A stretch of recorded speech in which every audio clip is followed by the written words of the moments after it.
students. So in today's class we will discuss mobility. So what is meant by mobility? So mobility is denoted by mu. So it is defined as ratio of magnitude of drift velocity, ratio of magnitude of drift velocity to the electric field, or we can say that magnitude of drift velocity per unit electric field is known as mobility. So we already know that the value of drift velocity Vd is equal to minus E tau by m. So this is the formula for drift velocity. If we consider magnitude, we have to ignore the negative sign. So Vd is equal to E tau by m. So already we know the terms. E represent charge of an electron, capital A represent electric field, tau represent relaxation time, not torque. यहाँ पे वो torque नहीं है, वहाँ पे यहाँ पे वो है relaxation time. M represent mass of an electron. Substitute the value of drift velocity we get. Mu is equal to E tau by m divided by electric field. So electric field and electric field you can what means mu is equal to E tau by m. So this is the formula for mobility.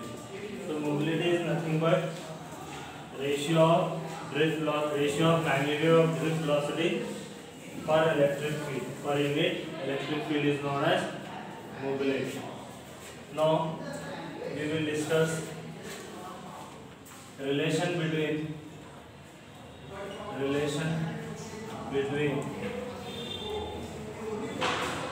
current and drift velocity. Current and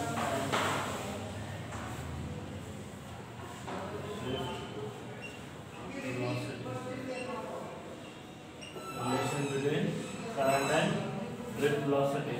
So this is important for 3 marks. Question may ask drive an expression for relation between current and drift velocity, or what is the relation between current and drift velocity. So for this relation we have to draw a conductor. Consider a conductor.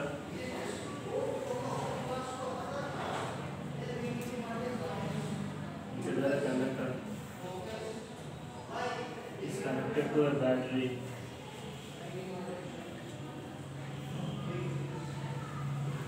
This is negative and this is positive. Positive and negative terminal. So because of positive charge, this side will get positive and this will become negative. So ये battery connected है, तो positive charge की वजह से ये and positive हो गई, negative charge की वजह से ये नेगेटिव. So इसमें फ्री इलेक्ट्रॉन मूव कर,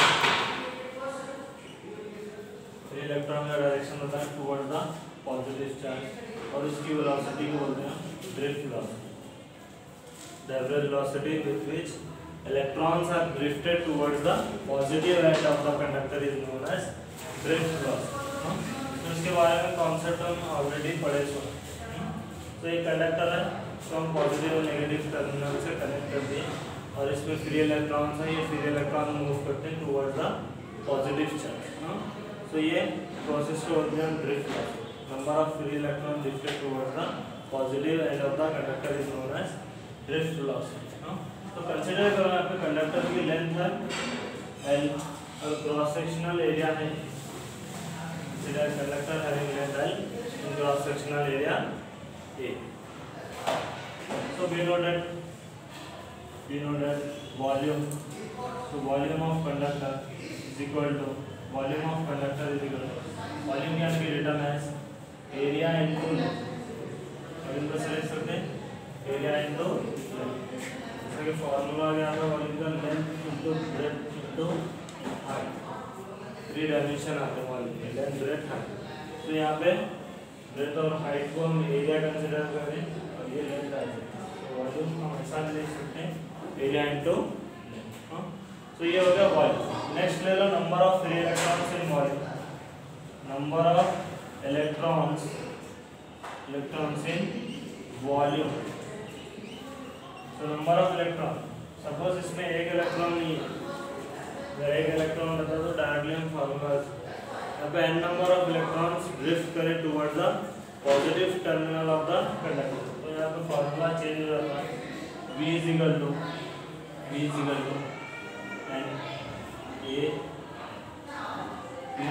number of free electrons in volume is equal to Na। तो ये नंबर ऑफ फ्री इलेक्ट्रॉन्स हो गए। Next total charge across the conductor, total charge, क्योंकि हम करंट निकालना, current means charge per unit time, flow of charges per unit time. तो अब charge की वैल्यू निकालो, total charge across the volume of the conductor. तो इसके across में टोटल चार्ज कितना होता है, Q is equal to volume ले लो, वॉल्यूम कितना हमारे पास NaL। हाँ, और अगर यहाँ पे इलेक्ट्रॉन्स है तो यहाँ पे multiplied by charge of an electron, जो कि हम प्रॉपर्टी ऑफ चार्जेस में ऑलरेडी डिस्कस कर रहे हैं। Charges are quantized in nature, it is multiplied by integral multiple of an single charge. Q is equal to Ne, where is the charge of the electron. तो यहाँ पे n number of electron कितने भी हो सकते हैं, इसको हम 4 से मल्टीप्लाई होगा, टोटल चार्ज का मतलब निकले। अगर 50 है तो 50 into charge of an electron, charge of electron की वैल्यू कितनी है 1.6 इंटू 10⁻⁴। ये ऑलरेडी डिस्कस कर रहे थे। Next current I is equal to charge by time, current I is equal to charge by time. So the value of current, sorry charge NeAL by T। तो इसकी equation 1 ले लो, I is equal to NeAL by T, where n is the number of free electrons, is the charge of the electron, is the area, is the length of the conductor, and T is the time।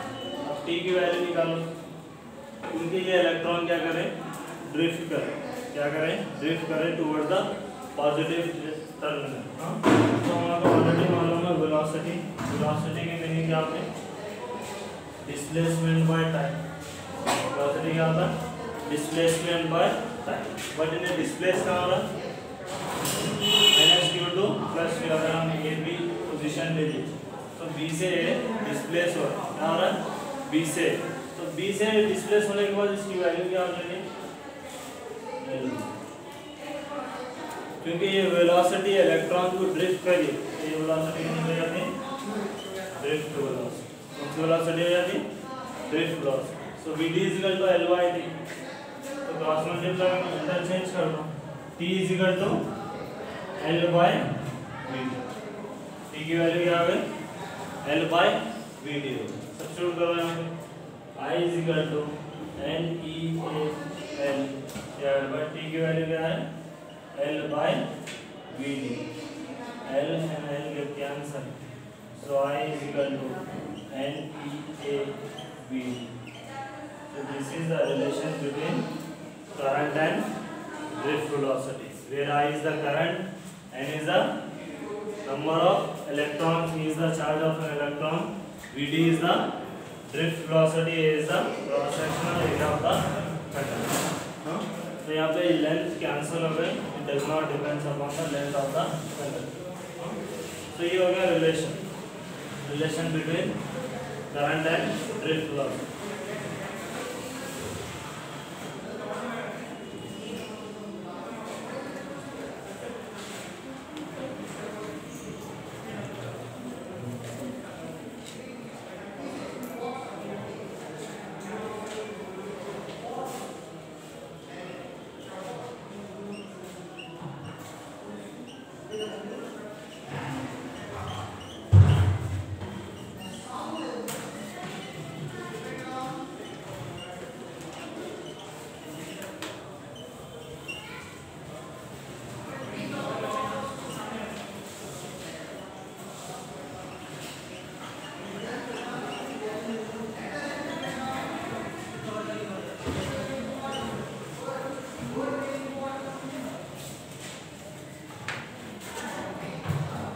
Derive an expression for resistivity in terms of conductivity।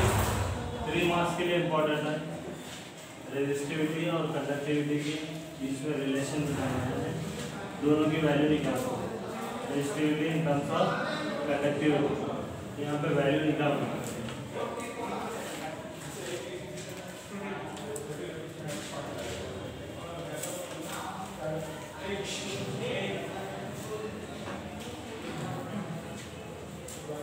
तो इसको हम direct भी कर सकते हैं, consider करो drift velocity just हम drive करें from drift to velocity, drift to velocity, what is the formula for drift velocity, और हम ले सकते हैं पहले drift velocity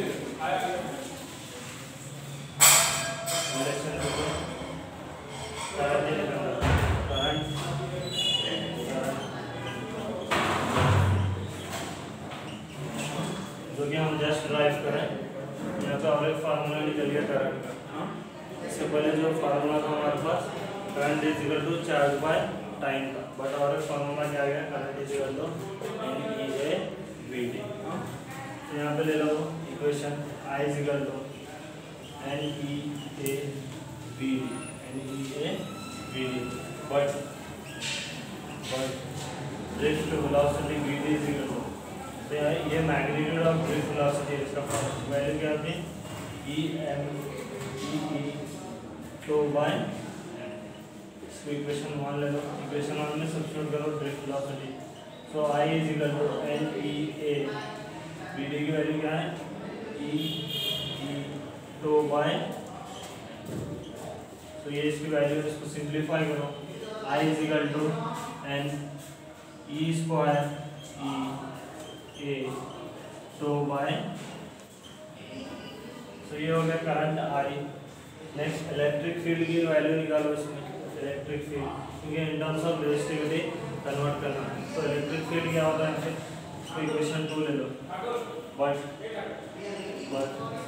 electric field is equal to voltage by distance. Second chapter में पढ़े थे potential is equal to distance into electric field, दोनों के बीच में रिलेशन होता है। जैसा कि फोर्स ले लिया, force is equal to 1/4 charge square divided by distance square. हां, सिमिलरली अगर हम इलेक्ट्रिक फील्ड ले ले 1/4 single charge divided by distance square आता है। सिमिलरली अगर हम पोटेंशियल लिए 1/4 single charge divided by distance between the charge and the point. हां, तो दोनों में स्क्वायर आता है, फोर्स होता है, एक में स्क्वायर, सपोज न्यूमरेटर में सिंगल चार्ज आया, डिनोमिनेटर में स्क्वायर आया, तो वो होता है इलेक्ट्रिक फील्ड। अगर हम पोटेंशियल लिए, पोटेंशियल दोनों में सिंगल आता है, दोनों केसेस में स्क्वायर है।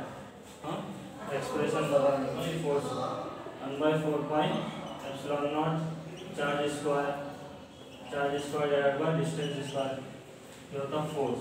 हाँ, कूलम्ब्स लॉ। नेक्स्ट अगर हम इलेक्ट्रिक फील्ड लिए 1/4 epsilon naught charge divided by distance square, ये इलेक्ट्रिक। अगर हम पोटेंशियल लिए 1/4 epsilon naught single charge divided by distance, हां, distance between the charge and the point, ये डिफरेंस है for electric field and potential. हां, तो ये रिलेशन से हम इलेक्ट्रिक फील्ड निकाल रहे हैं। अब सब टर्म सेम है, ये r को हम r into r लिख रहे हैं, और ये v/r सब्स्टिट्यूट। एक्चुअल फार्मूला क्या है, v/r, जो हम ड्राइव कर रहे हैं। बट ये केस में लेंथ L आ रही कंडक्टर, उसका ही कंटिन्यूएशन है, डायग्राम सेम ड्रॉ करना दोनों के लिए। हां, तो डिस्टेंस यहां पे L है, इसलिए v/L है। तो electric field is equal to potential by length, substitute करो इसलिए I इज इक्वल टू क्या होता है हमारा एक्सप्रेशन, NE स्क्वायर, E की वैल्यू सब्स्टिट्यूट करें, v/L A तो divided by m divided by, तो v के लिए सॉल्व करो, देखो v is equal to cross multiply करो I m l divided by denominator में जाता है NE स्क्वायर के NE स्क्वायर है, तो ये v के लिए सॉल्व हो गया, क्रॉस मल्टीप्लाई कर दो I, v/I is equal to ml divided by NE square है into, take it as equation number 3। तो v/I की वैल्यू हमको ऑलरेडी मालूम है। इसमें यहाँ पे लिखना by Ohm's law, by Ohm's law V is equal to IR, V is equal to IR is the Ohm's law. So V by I is equal to substitute the value again. R is equal to NL divided by NE square A, NE square A. But हमारा find out करना है resistivity in terms of conductivity. Resistivity is nothing but rho find out करना है. तो R की वैल्यू in terms of rho लिख लो. But R is equal to rho L by resistance in terms of resistivity क्या होगा. R is equal to rho L by R is equal to rho L by substitute कर दो value.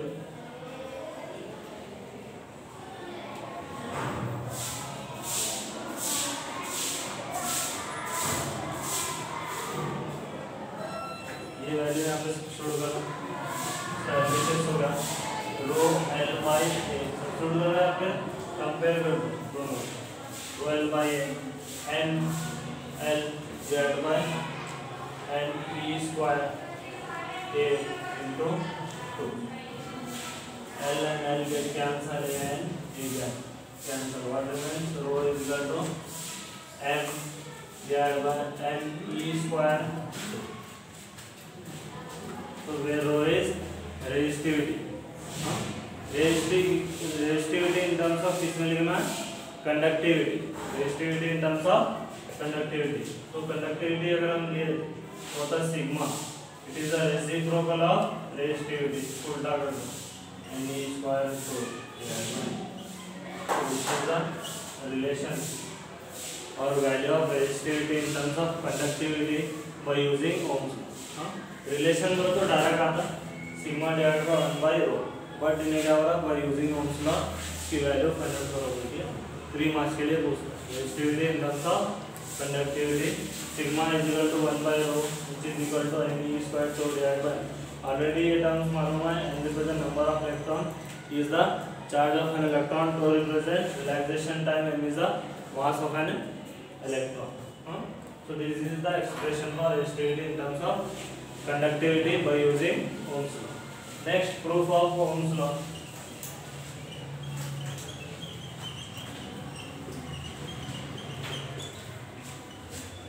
Proof of Ohm's law.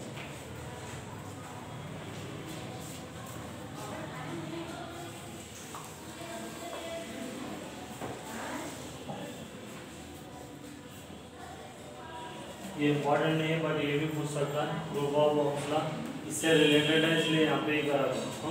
Same लेना है current equation. I is equal to NE A VD. I is equal to NE A VD. next drift velocity ले लो. VD is equal to E rho by. Now substitute the value of VD we get. I is equal to NE A E2 by N. Then simplify this we get NE square A E2 by N. Then substitute the value of electric field. Electric field is equal to potential divided by distance. ये electric field हमारा potential by distance. Substitute करो इसमें. I is equal to NE square A. Substitute the value of electric field V by L. तो mass remains L. So I is equal to और v के लिए solve करेंगे. v is equal to cross multiply करो. I N divided by NE square A2 इसको separate लिख लो. यानी I is equal to इसको ब्रैकेट में ले लो. NE square A2 multiplied by आई। तो ये जो ब्रैकेट में टर्म्स है ये क्या है, कांस्टेंट टर्म्स। यहाँ ब्रैकेट में टर्म्स कांस्टेंट है, represent mass of an electron. Mass vary नहीं होता, मास कांस्टेंट रहता है। Represent length of the conductor. हाँ, एक्सपेरिमेंट करने के बाद लेंथ चेंज होती है एक्सपेरिमेंट में, यानी कम ज़्यादा नहीं होती। हाँ, तो ये भी कांस्टेंट है। नंबर ऑफ इलेक्ट्रॉन भी कांस्टेंट है। चार्ज ऑफ इलेक्ट्रॉन की वैल्यू ऑलरेडी मालूम होगी, कांस्टेंट है। एरिया भी चेंज होने वाला नहीं है। रिलैक्सेशन टाइम भी क्या आता है, कांस्टेंट आता है। तो उसके मीनिंग क्या होगा, कांस्टेंट रिमूव करें तो क्या आता है, proportionality. So V is directly proportional to I और I is directly proportional to V। तो ये है हमारा ओम्स लॉ। मैंने current is applied to a conductor, it's potential difference will be increases. हाँ, तो ये हमारा ओम्स लॉ का स्टेटमेंट है, V is directly proportional to I। इसमें अगर हम ये कंपेयर करें ओरिजिनल इक्वेशन से, V is equal to IR से, अगर हम कंपेयर करें तो V के प्लेस पे V है, I के प्लेस पे I है, तो ये होता हमारा resistance R is equal to NL divided by LE square A। So this is the value of resistance and proof of Ohm's law. So this is the end of today's class.